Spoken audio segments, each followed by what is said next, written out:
শুরু হয়ে গেল ঘূর্ণিঝড় রেমালের তাণ্ডব। ইতিমধ্যে বঙ্গোপসাগরের নিম্নচাপটি প্রচণ্ড শক্তি সঞ্চয় করে তীব্র গতিতে আছাড় খেয়ে পড়তে চলেছে উপকূলের একাধিক জেলায়। ইতিমধ্যে বাংলাদেশ এবং পশ্চিমবঙ্গের একাধিক জেলায় আঘাত হানতে চলেছে এই ঘূর্ণিঝড় রেমাল। তো বর্তমানে পশ্চিমবঙ্গ এবং বাংলাদেশের একাধিক উপকূলে প্রচণ্ড শক্তি সঞ্চয় করে তীব্র গতিতে এগিয়ে আসছে ঘূর্ণিঝড় রেমাল। ইতিমধ্যে এই ঘূর্ণিঝড় রেমাল বর্তমানে কোথায় রয়েছে, সমুদ্র উপকূলবর্তী এলাকা থেকে দূরত্ব কত রয়েছে, কখন আঘাত হানতে চলেছে বা ল্যান্ডফল কোথায় হতে চলেছে, কোন কোন জেলায় কত শক্তি নিয়ে আছড়ে পড়তে চলেছে, সমস্ত কিছু এক এক করে আপনাদেরকে লাইভ আপডেট দেখাবো। তাই ভিডিওটা একটু স্কিপ না করে পড়ে দেখুন। আপনি যদি আমাদের চ্যানেলে নতুন আছেন অবশ্যই চ্যানেলটিকে সাবস্ক্রাইব করে পাশের বেল আইকনটিকে অন করে রাখবেন। চলুন শুরু করা যায়। এরই মাঝে অবশ্য আলিপুর আবহাওয়া দপ্তরের দেওয়া পূর্বাভাস অনুযায়ী 26 তারিখে কোথায় কোথায় বৃষ্টিপাত হবে সেটা আপনাদেরকে একটু দেখিয়ে দিই। উত্তরবঙ্গে কিন্তু বৃষ্টির তেমন কোনো সতর্কবার্তা নেই। যদি আমরা দেখি মুর্শিদাবাদ, বীরভূম, সেই সঙ্গে পশ্চিম বর্ধমান, পাশাপাশি যদি বাঁকুড়া, পুরুলিয়া, পশ্চিম মেদিনীপুর এবং ঝাড়গ্রাম এই সমস্ত জেলা দেখি, এখানে হালকা মাঝারি বৃষ্টিপাতের সম্ভাবনা রয়েছে। আর পশ্চিম মেদিনীপুরের বাকি বেশিরভাগ যে জায়গা রয়েছে এই সমস্ত জায়গা, পূর্ব বর্ধমান, নদিয়া, এখানে কিন্তু মাঝারি বৃষ্টিপাত হতে পারে। তবে যদি আমরা এই মুহূর্তে এখানে হাওড়া দেখি, হুগলি জেলা দেখি, উত্তর 24 পরগনা দেখি, পাশাপাশি যদি আমরা দক্ষিণ 24 পরগনা দেখি, কলকাতা দেখি, পূর্ব মেদিনীপুর দেখি, এখানে কিন্তু লাল সতর্কবার্তা জারি রয়েছে। প্রচণ্ড পরিমাণে কিন্তু ঝড় বৃষ্টি হতে পারে, বৃষ্টির সম্ভাবনা কিন্তু প্রচণ্ড রয়েছে। আর যদি 27 তারিখের আবহাওয়ার আপডেট দেখি সেক্ষেত্রে কিন্তু আমরা দেখতে পাচ্ছি উত্তরবঙ্গের জলপাইগুড়ি, কোচবিহার এই সমস্ত জেলায় বৃষ্টিপাত হওয়ার সম্ভাবনা রয়েছে। পাশাপাশি উত্তর দিনাজপুর, দক্ষিণ দিনাজপুর, মালদহ এখানেও কিন্তু বৃষ্টিপাত হতে পারে। সেই সঙ্গে যদি আমরা মুর্শিদাবাদ দেখি, নদিয়া দেখি, এখানেও কিন্তু বজ্রবিদ্যুৎ সহ বৃষ্টিপাত হতে পারে, ভারী বৃষ্টির সম্ভাবনা রয়েছে। বীরভূম, পূর্ব বর্ধমান, পশ্চিম বর্ধমান এই সমস্ত জেলা, হুগলি, তারপরে হাওড়া, কলকাতা, সাউথ 24 পরগনা অর্থাৎ দক্ষিণ 24 পরগনা এই সমস্ত জায়গাও কিন্তু বৃষ্টিপাতের সম্ভাবনা রয়েছে। বজ্রবিদ্যুতের তেমন কোনো সম্ভাবনা না থাকলেও ভারী বৃষ্টিপাত হতে পারে।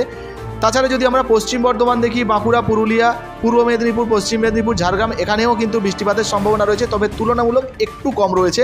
তবে যদি এই সমস্ত জেলাগুলো দেখি এখানে কিন্তু বৃষ্টির পরিমাণ অনেকটাই বেশি রয়েছে। আর এই মুহূর্তে বন্ধুরা আপনাদেরকে যদি 26 তারিখের আবহাওয়ার আপডেট দেখাই সেক্ষেত্রে হাওয়ার যে গতিবেগ বা ঝড়ের যে গতিবেগ সেক্ষেত্রে কিন্তু আপনাদেরকে দেখাচ্ছি আলিপুর আবহাওয়া দপ্তরের তরফ থেকে পূর্বাভাস দেওয়া রয়েছে। এই রকম সতর্কবার্তা যেখানে যেখানে রয়েছে সেখানে কিন্তু ইতিমধ্যে 50 থেকে 60 কিলোমিটার বেগে ঝোড়ো হাওয়া হতে পারে।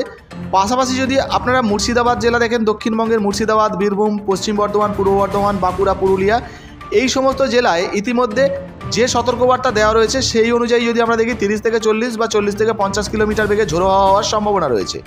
একইভাবে যদি আমরা আরেকটু নিচের দিকে আসি সেক্ষেত্রে যদি আমরা নদিয়া জেলা দেখি, হুগলি জেলা দেখি, পশ্চিম মেদিনীপুর দেখি এই সমস্ত জেলা, এক্ষেত্রে কিন্তু 50 থেকে 60 কিলোমিটার বেগে ঝোড়ো হাওয়া হতে পারে।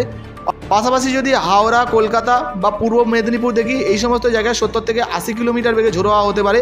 সেই সঙ্গে আলিপুর আবহাওয়া দপ্তরের দেওয়া তথ্য অনুযায়ী যদি আমরা উত্তর 24 পরগনা দেখি বা নদিয়ার কিছু কিছু জায়গা দেখি যেখানে কিন্তু 80 থেকে 90 কিলোমিটার বেগে ঝোড়ো হাওয়া হতে পারে। তবে যদি আমরা দক্ষিণ 24 পরগনা দেখি, দক্ষিণ 24 পরগনার পুরো জায়গায় কিন্তু লাল সতর্কবার্তা দেওয়া রয়েছে, 90 থেকে 100 কিলোমিটার বেগে ঝোড়ো হাওয়া হতে পারে। আপনাদেরকে জানিয়ে দিই 90 থেকে 100 কিলোমিটার বেগে ঝোড়ো হাওয়া যদি নাও হয় সেক্ষেত্রে কিন্তু সর্বোচ্চ 70 থেকে 80 কিলোমিটার বা কোথাও কোথাও 85-90 কিলোমিটার বেগেও কিন্তু ঝোড়ো হাওয়া হতে পারে। করে যদি আমরা সন্ধ্যা 7টা থেকে 9টার দিকে যাই সেক্ষেত্রে কিন্তু আমরা দেখতে পাচ্ছি বজ্রবিদ্যুৎ সহ বৃষ্টির পাশাপাশি ঘূর্ণিঝড় কিন্তু ল্যান্ডফল করে গেছে। এই মুহূর্তে আপনারা দেখতে পাচ্ছেন সুন্দরবন উপকূলবর্তী এলাকায় কিন্তু ঘূর্ণিঝড় ল্যান্ডফল করেছে। আর এই জায়গায় কিন্তু চোখটা রয়েছে, দেখতে পাচ্ছেন গঙ্গাসাগর রয়েছে, গঙ্গাসাগর, নামখানা এই সমস্ত জায়গায় কিন্তু ঘূর্ণিঝড়ের চোখ রয়েছে। তবে ভয় পাবেন না, যেখানে ঘূর্ণিঝড়ের চোখ থাকবে সেখানে কিন্তু খুব একটা যে ঘূর্ণিঝড়ের গতি থাকবে এমনটা নয়। এই মুহূর্তে যদি চোখের জায়গায় আপনারা দেখেন 14 থেকে 20 কিলোমিটার পর্যন্ত বা কোথাও কোথাও 20 থেকে 30 কিলোমিটার পর্যন্ত ঝোড়ো হাওয়া রয়েছে। তবে সবথেকে ভয়ের বিষয় যেটা, এই যে ঘূর্ণিঝড়ের পার্শ্ববর্তী যে এলাকা রয়েছে বা লেজ রয়েছে এই যে জায়গাগুলো আপনারা দেখতে পাচ্ছেন এখানে কিন্তু প্রচণ্ড পরিমাণে কিন্তু ঝোড়ো হাওয়া বইতে পারে। এই মুহূর্তে যদি আপনারা দেখেন এই সমস্ত এলাকায় 60 থেকে 70 কিলোমিটার, কোথাও কোথাও 80 কিলোমিটার পর্যন্ত ঝোড়ো হাওয়া কিন্তু বইছে। একইভাবে যদি আপনারা গঙ্গাসাগর দেখেন, গঙ্গাসাগরের এই সমস্ত জায়গায়ও কিন্তু 60 থেকে 70 কিলোমিটার বেগে ঝোড়ো হাওয়া বইছে।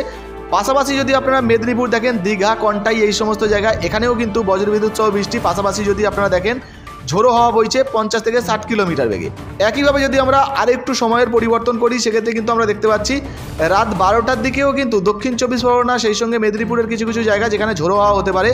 সেই সঙ্গে যদি আমরা খড়গপুর দেখি, কোলাঘাট দেখি, কলকাতা দেখি এই সমস্ত জায়গায় 50 থেকে 60 কিলোমিটার বেগে কিন্তু কালবৈশাখীর ঝোড়ো হাওয়ার মতো ঘূর্ণিঝড় হতে পারে। সেই সঙ্গে একইভাবে যদি আমরা চন্দননগর দেখি, এই মুহূর্তে রাত 12টার আপডেট অনুযায়ী 40 থেকে 50 কিলোমিটার বেগে ঝোড়ো হাওয়া হতে পারে। আরামবাগ যদি দেখি, আরামবাগেও কিন্তু ঝোড়ো হাওয়া হওয়ার সম্ভাবনা রয়েছে 36 থেকে 40 কিলোমিটার। যদি বর্ধমান দেখি, এই মুহূর্তে বর্ধমানে কিন্তু তুলনামূলক ঝড়ের গতিবেগ অনেকটাই কম রয়েছে রাতের দিকে।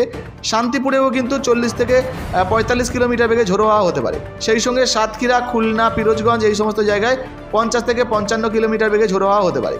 পরবর্তীতে আবারও যদি আমরা সময়ের পরিবর্তন করি, সেক্ষেত্রে দেখতে পাচ্ছি 27 তারিখের দিকে যদি আমরা দক্ষিণ 24 পরগনা দেখি, সেক্ষেত্রে দক্ষিণ 24 পরগনার উপকূলবর্তী যে সমস্ত এলাকা রয়েছে, এখানে 50 থেকে 60 কিলোমিটার, কোথাও কোথাও 70 থেকে 80 কিলোমিটার বেগে কিন্তু ঝোড়ো হাওয়া হতে পারে।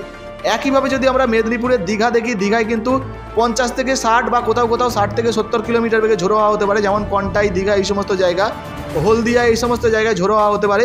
বেলদায়ও কিন্তু 40 থেকে 50 কিলোমিটার বা 55 কিলোমিটার বেগে ঝোড়ো হাওয়া হতে পারে। খড়গপুর, বালিয়াচক এই সমস্ত জায়গায় 60 কিলোমিটার বেগে ঝোড়ো হাওয়া হওয়ার সম্ভাবনা রয়েছে।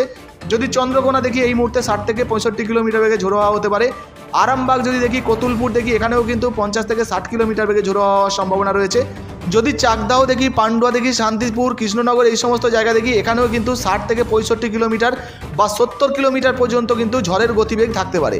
বনগাঁ অর্থাৎ উত্তর 24 পরগনায়ও কিন্তু 60 থেকে 70 কিলোমিটার বেগে ঝোড়ো হাওয়া বইতে পারে। পাশাপাশি যদি আমরা উত্তর 24 পরগনার হাবড়া দেখি, হাবড়াতেও কিন্তু 40-50 কিলোমিটার বেগে ঝোড়ো হাওয়া হতে পারে। এবং 27 তারিখে 8টা পর্যন্ত কিন্তু ইতিমধ্যে আমরা দেখতে পাচ্ছি, এখানে 8টার সময়ও কিন্তু বজ্রবিদ্যুৎ সহ বৃষ্টি রয়েছে, সঙ্গে ঘূর্ণিঝড়ের প্রভাব রয়েছে। পাশাপাশি যদি আমরা 10টা দেখি, 10টার পর থেকে কিন্তু ধীরে ধীরে হালকা মাঝারি ঘূর্ণিঝড় কিন্তু কমতে থাকবে। তবে লোহাগাড়া, যশোর এই সমস্ত জায়গায় 60 থেকে 70 কিলোমিটার বেগে ঝোড়ো হাওয়া হবে।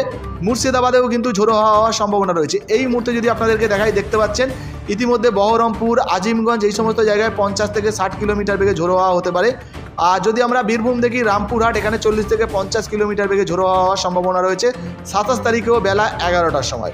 অর্থাৎ আজ থেকে শুরু করে আগামীকাল বিকেল 4টে পর্যন্ত ঝড় হওয়ার সম্ভাবনা রয়েছে। মানে বুঝতেই পারছেন, 24 ঘন্টারও বেশি কিন্তু এখানে ঝড় হওয়ার সম্ভাবনা দেখা যাচ্ছে। তো এই মুহূর্তে এই ভিডিওটা আপনি কোন জেলা থেকে দেখছেন অবশ্যই নিচের কমেন্ট বক্সে কমেন্ট করে জানাবেন। ভিডিও ভালো লাগলে ভিডিওতে একটি লাইক দিয়ে ভিডিওটা ফেসবুকে হোয়াটসঅ্যাপে বেশি বেশি করে শেয়ার করবেন। ধন্যবাদ।